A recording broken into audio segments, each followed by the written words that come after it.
She didn't want flowers, she wanted me. And that changed everything. I first noticed her the day she moved in next door. From my window, I watched her maneuver boxes up the steps of her townhouse, her movements precise, almost effortless. There was a quiet grace about her that immediately drew my attention, a way she carried herself that made even the heaviest of boxes seem weightless. I couldn't explain it, but something about her presence made the air in that narrow street feel warmer.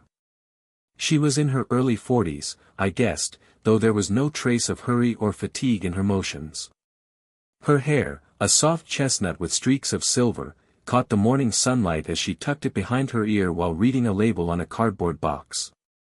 She hummed softly, a tune that seemed familiar, and I found myself leaning a little closer to the window, listening to the notes without even realizing it.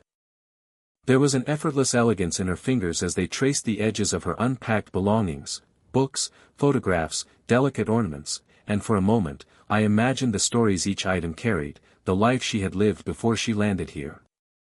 I tried to remind myself it was none of my business, but curiosity is a persistent thing, and hers was magnetic. I noticed the small details, the gentle sigh she released when a box proved too heavy, the quick adjustment of her scarf as she bent over to lift it again, the faint smile she gave to herself, perhaps at some private thought. And then there was the subtle melancholy in her eyes, the kind that spoke of loss and resilience in equal measure.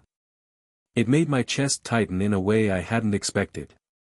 A week passed, and I found myself drawn to any sound from her apartment, the soft scrape of a chair on the floor, the careful placement of dishes in the kitchen, the occasional laughter that seemed to belong only to her and her memories.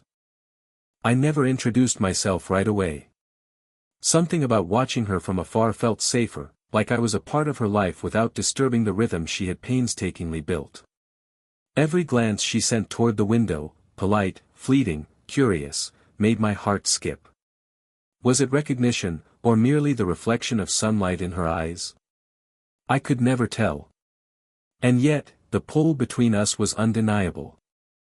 I felt it in the tiny moments, when our eyes met across the lawn as I retrieved my mail, when she smiled briefly in passing, or when a gust of wind carried the faint scent of her perfume to my balcony. It was subtle, almost imperceptible, but every detail left me thinking about her long after the moment passed. I didn't know her name at first, or the story that brought her here, but already, without a word exchanged, I felt a strange kinship. A sense that beneath her poised exterior lay a depth of emotion I was eager, almost desperate, to understand. Watching her from my window, I realized that this was not just curiosity, it was the beginning of something I couldn't yet name, but I knew it would change the quiet rhythm of my life forever. It happened on a quiet Saturday morning. I was taking out the trash when I saw her struggling with a large box on the steps of her porch. She was crouched slightly, her fingers gripping the edges tightly, the weight clearly testing her strength. Instinctively, I stepped forward. "Need a hand?" I asked, trying to keep my voice casual, though my heart had started to beat a little faster. Her eyes met mine, and for a moment, she paused, not in annoyance, but in an almost surprised hesitation. Then a small, grateful smile curved her lips. "Would you?" she asked softly, her voice carrying a melodic calm that immediately eased the tension in the air. I moved closer and lifted one side of the box, feeling the subtle warmth of her hands brushing mine as we balanced it together. The sensation was fleeting, almost accidental, but enough to send a ripple of awareness through me. There was a faint floral scent in the air, her perfume delicate, layered with the warmth of her skin. It made the ordinary task feel intimate in a way I wasn't prepared for. "Careful," she murmured, and I caught the tremor of amusement in her tone. She was teasing lightly, yet there was also something tentative there, as if she, too, felt the odd intensity of that small touch. We carried the box into her living room, setting it down gently. Our fingers lingered on the edges, brushing once more, and I felt a strange, grounding connection in that silent contact. She straightened, smoothing her sweater, and looked at me. "I didn't expect to meet someone so helpful next door," she said, her eyes soft but piercing. There was a depth there, something unspoken, an acknowledgement of loneliness, of longing, that I could feel without words. For a few minutes, we stood awkwardly, the box forgotten, the world outside paused. I noticed the faint quiver of her eyelashes as sunlight caught them, the way her shoulders relaxed just slightly in my presence. Her presence felt both comforting and electrifying at once. I was aware of every tiny detail, the sound of her breathing, the subtle movement of her hair as it fell over her shoulder, the softness of her hand as she brushed it over the edge of a table. "I owe you one," she said finally, a playful smile lifting her lips. And I realized she meant more than just the box. I smiled back, feeling a warmth that had nothing to do with exertion. "I'll hold you to that," I replied, and for a heartbeat, I could read something in her gaze, a quiet invitation, perhaps, or just the comfort of shared understanding. Later, when I returned to my apartment, I found myself replaying that moment endlessly. The way her hand had lingered in mine, the light in her eyes that seemed to recognize a part of me I hadn't shown anyone else. It was a small encounter, almost mundane in the grand scheme of things, but it carried a weight I couldn't ignore. Something unspoken had passed between us, a first thread of connection, delicate yet undeniable. That day, I realized that slow-burn curiosity had turned into something more tangible. The world outside our apartments continued, ordinary and unremarkable, but for a moment, in that shared touch, I caught a glimpse of something extraordinary, the beginning of a relationship that would shift the rhythm of both our lives forever. It was a rainy evening when I first saw her in a different light, not just the poised, graceful neighbor I had observed from afar, but someone quietly carrying a weight I hadn't yet fully understood. The rain tapped steadily against the window as I returned from an errand, and through the glass, I noticed her sitting on her porch with a mug of tea, shoulders slightly hunched, eyes distant. Something in that posture pulled me across the lawn before I even realized I was moving. "Hey," I said softly, approaching without wanting to startle her. The sound of my voice seemed to bridge the space between her quiet solitude and the world outside. She looked up, startled for just a moment, then relaxed into a small, tentative smile. "Hey," she replied. Her voice was softer than I remembered, almost fragile. There was an unspoken hesitancy, as though she wasn't sure if she wanted company, but she didn't ask me to leave either. I sat beside her on the bench, close enough to feel the warmth radiating from her mug, the subtle rise and fall of her chest with each measured breath. The air smelled faintly of rain and her perfume, a mix of soft floral and something earthy, grounding. I didn't speak immediately. Words felt unnecessary at first, replaced by the quiet rhythm of the rain and the shared presence between us. Then she spoke, almost to herself, almost as if testing the waters. "Sometimes I forget how quiet life can be when you're alone. And then I remember it's not just quiet, it's empty." Her fingers traced the rim of her mug, knuckles turning white from the grip, and I noticed the slight tremor in her hands. Without thinking, I reached over and rested my hand lightly over hers. The contact was brief, non-intrusive, but it was enough to convey understanding. She didn't pull away, instead, her thumb brushed against mine, tentative but accepting. For a moment, it felt like time had slowed, the rain acting as a gentle shield around us, holding the rest of the world at bay. I didn't know how to talk about it, she admitted, her eyes glistening slightly in the dim light. "It's been hard, adjusting. After him." She didn't have to say more, the weight of loss hung in the air between us, palpable and aching. "I can't imagine," I said quietly, my own voice faltering slightly, "but I can listen. If you want me to." Her gaze softened, lingering on mine as a faint smile tugged at her lips. "I think I'd like that," she whispered. And just like that, the fragile walls she had maintained began to give way, and I felt privileged to witness the first glimpse of her vulnerability. We sat together in silence after that, hands occasionally brushing, her warmth seeping into me in a way that was both comforting and stirring.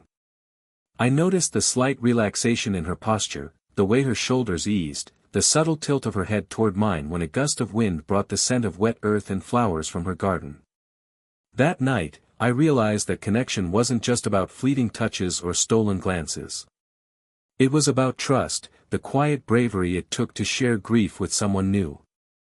And in that shared vulnerability, I felt the first true spark of intimacy, a foundation deeper than attraction, one built on understanding, empathy, and the tentative hope that maybe, just maybe, we could find solace in each other. Days passed after that rainy evening, and something in our dynamic shifted, small, almost imperceptible changes that made ordinary interactions feel charged with quiet electricity. Our exchanges became longer, more personal, threaded with laughter and glances that lingered a fraction too long. It was subtle, almost secretive, the kind of tension that thrived in the spaces between words. One morning, I found her on her porch again, this time with a basket of freshly baked muffins. The aroma of cinnamon and warm butter drifted toward me as I crossed the small lawn. "Good morning," I called, smiling. "Morning," she replied, her voice lighter than usual, a hint of playful warmth in the way she said it. "I made too many. Want one?" She held out the basket, and our fingers brushed lightly as I reached for a muffin. The brief contact made a spark of awareness ripple through me, subtle but undeniable. We sat on the porch steps together, our knees nearly touching, talking about everything and nothing, books, the garden, the little quirks of the neighborhood.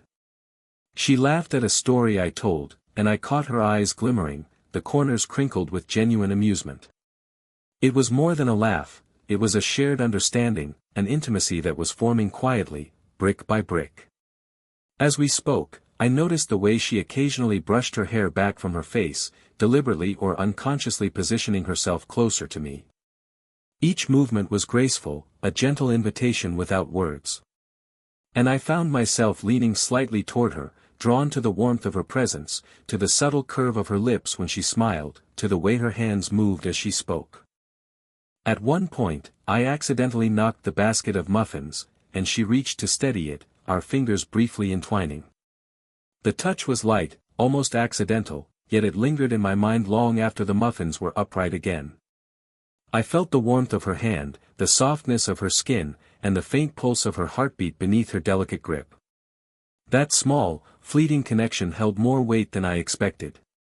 The quiet flirtation extended beyond touches. It was in the way she tilted her head when listening, the playful teasing in her voice when she remarked on my clumsiness, the way her gaze followed me across the porch as if reluctant to let me go. Each gesture was a brushstroke painting a picture of closeness, drawing me in without rushing the pace. By the time I left her porch that morning, I realized that the tension between us had deepened in a way neither of us had explicitly acknowledged. It wasn't just attraction, it was a recognition of something unspoken, a silent acknowledgement that we were both aware of the spark, even if we didn't yet have the courage to name it. And so, the days that followed were filled with small, deliberate encounters, passing in the hallway with a shared smile, helping carry a basket of laundry, lending an ear while she tended her plants. Each moment was gentle, tender, charged with subtle intimacy, and for the first time, I understood that romance didn't always roar, it sometimes whispered, in glances and touches, in laughter and silence, in the slow unfolding of two hearts finding each other. As the days passed, our interactions became more layered, more intimate, but with each step forward came the quiet weight of hesitation. I could feel it in her pauses, the subtle way her hands lingered a moment too long on the table before she pulled them back, the careful way she avoided meeting my gaze for more than a heartbeat when we crossed paths.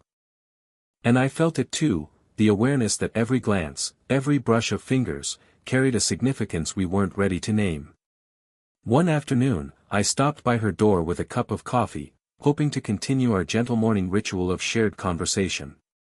She opened it, her face framed by soft strands of hair that had escaped her bun, and I saw it there, the flicker of hesitation behind her eyes. "Hey," I said, offering the cup. She smiled faintly, but her eyes were wary. "Thanks, but maybe another time." Her voice was calm, polite, yet beneath it, I sensed the tremor of uncertainty. I noticed the subtle tension in her posture, the way her shoulders drew slightly inward, as if bracing herself against something unspoken. I stepped back, carefully, not wanting to overstep. "Of course," I said softly, though my heart tightened. The air between us carried more than just restraint, it carried questions neither of us dared ask.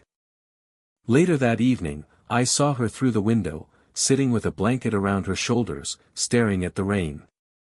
She looked smaller somehow, diminished by doubt and fear. I wondered if she was thinking about me, about the awkward, beautiful tension we shared, about what it meant to allow someone into a life already full of memories and ghosts. And then there were the outside voices, the subtle judgments from neighbors or friends, the occasional remark that hinted at disbelief, a young man and a woman older than him, together. Even if no one said it directly, the perception lingered in the air like a shadow, and I could feel it pressing on both of us. I found myself questioning my own intentions, worried that my admiration might be misinterpreted, that the delicate bond we were forming could be broken by impatience or misunderstanding. I wanted to reach out, to bridge the distance, but the unspoken rules we both felt made me hesitate. The tension became almost tangible in our encounters. Hands hovered in the space between us, close but never meeting. Our eyes locked, then darted away. Words faltered, conversations meandering, as if we were both waiting for a signal that it was safe to express what we truly felt. Each shared smile carried longing and fear, each laugh a bittersweet reminder of what we both wanted but feared to claim. That night, as I lay awake, I realized that this hesitation was as much a part of the connection as the laughter and touches. It was proof that our feelings were real, that the slow burn was powerful enough to make us cautious. The conflict wasn't between us, it was within us, a delicate struggle between desire and restraint, between longing and propriety. And somehow, I knew that this tension, once navigated, would make whatever came next far more profound. The moment came unexpectedly, quiet and unassuming, yet it carried the weight of everything we had been dancing around. She invited me into her home one evening under the pretense of sharing some tea she had been experimenting with. But I could sense the difference immediately, the way the air between us seemed thicker, charged with anticipation, the slight tremor in her fingers as she poured the steaming liquid into two delicate cups. We sat side by side on the couch, the faint aroma of chamomile and honey wrapping around us, mingling with the soft scent of her hair that brushed my shoulder as she shifted closer. For a few minutes, we drank in silence, letting the quiet fill the spaces between words, letting the warmth of proximity seep into our awareness. I noticed the way her fingers traced the rim of the cup absent-mindedly, her eyes flicking toward me with something unspoken, a vulnerability she had never let me see before. Finally, she spoke, her voice a mere whisper at first, as if testing the water. "I've been trying to understand what this is between us," she said, her eyes meeting mine, steady yet vulnerable. There was a pause, the kind that felt suspended in time, before she leaned slightly closer. "I don't want flowers. I want you." The words hit me with a quiet intensity, the simplicity of them carrying the weight of her trust, her desire, her fear. My heart thudded in my chest, a mix of relief and exhilaration. I didn't speak at first. Instead, I reached out, gently brushing a stray lock of hair behind her ear. The warmth of her skin, the softness of her cheek beneath my fingers, made the world outside fade into irrelevance. Her gaze softened, and in that moment, the hesitation that had hung between us evaporated. I leaned slightly closer, mindful of the delicate line between intimacy and respect, and whispered, "I've wanted this too, more than I realized." She exhaled, a breath of release and quiet joy, and shifted so that our foreheads touched lightly. The closeness was intimate without being intrusive, electric yet tender. I felt the subtle rhythm of her heartbeat against my chest, the warmth of her arm brushing mine, the softness of her hand resting lightly atop mine. It was more than desire, it was trust, connection, and the unspoken promise of understanding. We sat there for a long moment, simply existing in the shared warmth, letting our presence speak louder than words. Each slight movement, the brushing of hands, the tilt of a head, the faint curve of a smile, was a conversation in itself. There was no rush, no expectation, only the profound understanding that this was a beginning, a fragile but unbreakable bond forged through patience, vulnerability, and mutual respect. That night, I left her apartment with a sense of wonder and calm. The slow burn that had been growing between us had finally found its spark, igniting a connection that was as deep emotionally as it was tender physically. For the first time, I felt certain that what we were building was real, a love grounded in trust, desire, and the quiet intimacy of hearts that had finally found each other. Morning light spilled through the curtains, painting soft golden streaks across her living room, and I realized how ordinary moments could feel extraordinary when shared.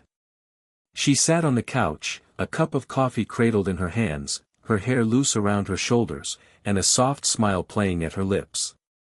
The tension that had hovered between us for weeks, hesitation, longing, unspoken questions, had finally dissolved into something calm and enduring. We began to settle into a rhythm, a gentle intimacy that didn't need grand gestures or dramatic declarations. Our mornings became a shared ritual, coffee, quiet conversation, and the subtle comfort of sitting close enough that our legs brushed, our elbows occasionally touching as we reached for the sugar or milk. Each contact was light, tentative, yet it carried a depth of affection that words could never capture. I found myself noticing the smallest details, the curve of her smile when she laughed, the warmth of her hand as it rested near mine, the faint scent of her perfume mingling with the aroma of fresh coffee. Afternoons were spent in quiet companionship. She tended her small garden while I helped with the heavier tasks, carrying pots or digging the soil. Her hands, so delicate yet capable, brushed against mine now and then, and each touch sent a subtle thrill through me. We didn't need to speak to communicate, the shared labor, the laughter at minor mishaps, the gentle teasing, all built layers of connection deeper than any conversation could. Evenings were softer, slower. Sometimes we read together on the couch, the quiet rustle of pages punctuated by the occasional glance, the subtle brush of our shoulders, or the gentle shift as she leaned slightly closer. Other nights, we cooked together, exchanging playful banter and accidental touches as we navigated the kitchen. Each small gesture, the hand that steadied a falling utensil, the fingers that brushed a stray hair from her cheek, the quiet laughter shared over a minor spill, became part of the fabric of our relationship. Her home, once a place of quiet solitude, now felt warm and alive. I noticed the way she relaxed in my presence, how her laughter came more easily, how her eyes held a softness that hadn't been there before. And I, too, felt the change, the ease in my chest, the quiet joy that came from being near her, the sense of belonging I hadn't realized I'd been craving. Sometimes, we would simply sit together in silence, hands brushing, foreheads touching, sharing the comfort of presence without words. The age difference, which had once felt like a barrier, now seemed irrelevant. What mattered was the understanding, the trust, the tender patience that had carried us here. By the end of the day, as the sun dipped behind the rooftops and shadows stretched long across the room, I felt a profound sense of completion. Our journey, the curiosity, the hesitation, the vulnerability, the confession, had led to a place of warmth and stability. In her laughter, in her touch, in the quiet rhythm of our lives together, I recognized something enduring. This was love, patient, tender, and fully human. And in that gentle, sunlit room, with her hand resting lightly against mine, I knew that we had found something rare and beautiful, a connection that would grow, quietly but powerfully, in every touch, every glance, and every shared moment to come. If you felt the slow-burn tension and heartfelt moments of this story, don't forget to like, subscribe, and hit the notification bell so you never miss another romantic journey. Share your thoughts in the comments. Have you ever experienced a connection that grew slowly, quietly, but felt undeniable? I'd love to hear your story.